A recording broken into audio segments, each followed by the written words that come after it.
আমি এখন ডেলো হিলসের ডেলো পার্কের সামনেটায়, আর সামনেটা ঠিক এরকম দেখতে পাচ্ছ তোমরা, প্রচুর খাবারের দোকান, এই যে ডেলো পার্ক লেখা আছে, আর এটা হচ্ছে এন্ট্রান্স। আমি বলেছিলাম তোমাদের ডেলো পার্কটা দেখাবো, দেখানো হয়নি, গ্যাপ পড়ে গেছিলো।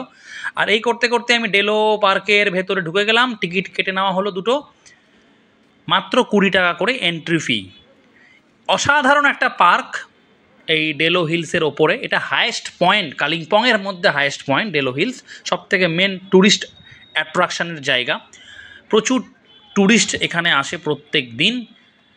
আর মোটামুটি 10টার পরে চলে আসলে অনেকটা সময় কাটানো যায়। লেখা আছে আই লাভ কালিম্পং। পাইন গাছের চারিদিকে পাইন গাছ, বিভিন্ন রকমের গাছ রয়েছে, বাট পাইন গাছটা সব থেকে বেশি অসাধারণ। 360 ডিগ্রি ভিউ দেখো তোমরা জাস্ট পার্কটার। আমরা অনেকক্ষণ ছিলাম, মোটামুটি ঘন্টাখানেক ছিলাম, দুর্দান্ত।